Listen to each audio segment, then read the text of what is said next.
Hey, welcome to another video from the Outdoor Analyst. Today, I've got a super fun one for you.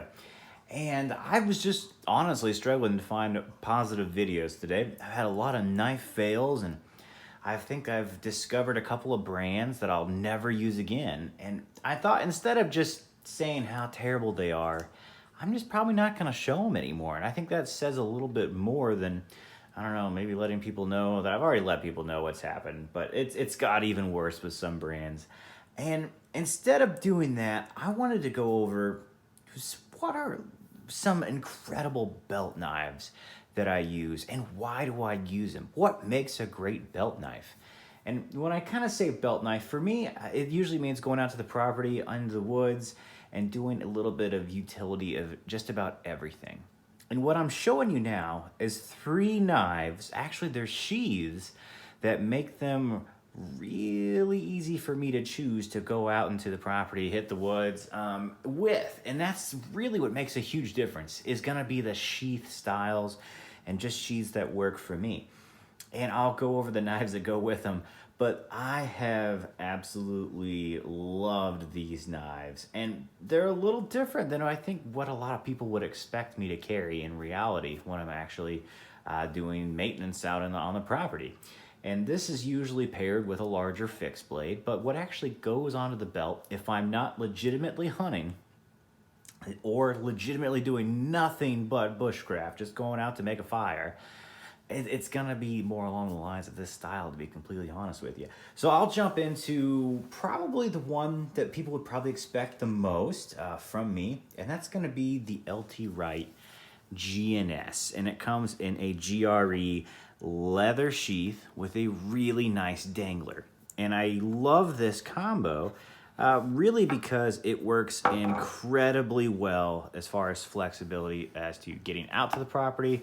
This dangler is fantastic. This knife has a lot of places to move when it's inside of it. And obviously, I love this knife because it is really good at woods work. It's also a thin enough blade all around to be a Scandi and still do basic utility tasks very well.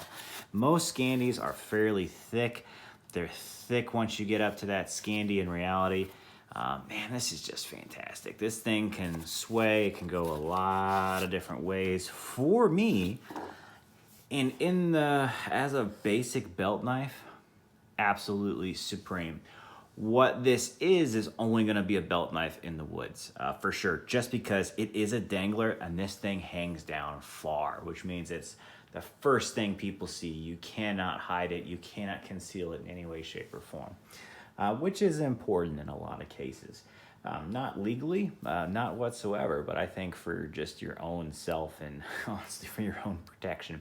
Not showcasing that you're carrying, you expect even a knife, it matters a big deal. So that is knife number 1. Knife number 2 has been probably one of my favorites throughout the year. This is the Winkler belt knife. And by far, the Winkler belt knife has the best sheath system and setup in the business. This is the quietest, most secure sheath, and it is easy to carry. It does ride high with these clips. Yes, you can get a system very similar to this, so it rides a lot lower. But then again, you lose the concealability with it, and it's really nice for boats as well. When I'm ever in the water, I actually like this thing to kind of sit high. I didn't think I would, but for kayaks, this works incredibly well.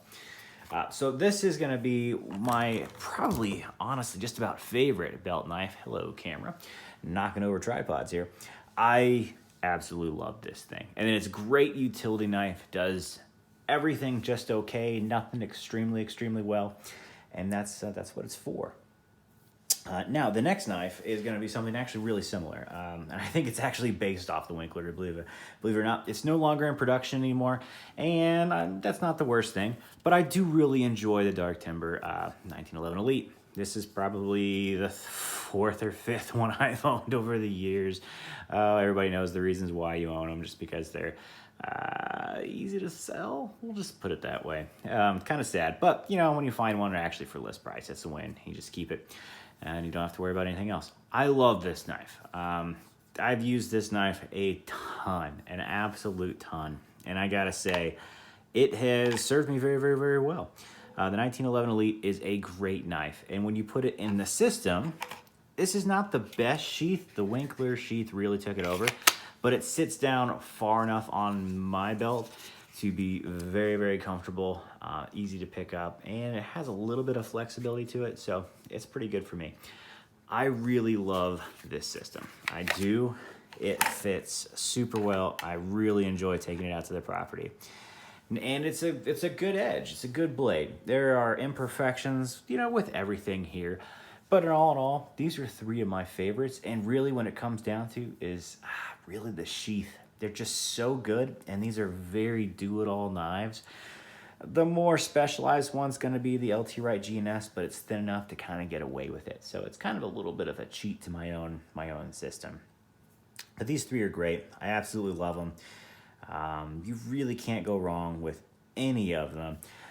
Can't really get this one anymore. This is a Gen 2. I don't like the newer generations of stuff, and nothing really ever got fixed. So I'm not going to really put a huge recommend on these unless you can get it for legit list price. Just expect all the handle scales to be off. There will always be off on these. They're not actually custom done. I really don't have any qualms about this knife at all, except if you're going to be doing tons of woodworking. This is a much thinner handle, and it makes it incredible for absolutely everything except really constant movement in the same way like doing a feather stick or something. So know that. Not the best woods knife. You actually be better off with the dark timber just because it's a thicker handle and it has some contouring too. This is very, very ergonomic. This is as well. It's a little more comfy as far as that work goes. Obviously, if you're going to be doing that, I mean, the LT Wright G&S is going to crush them both.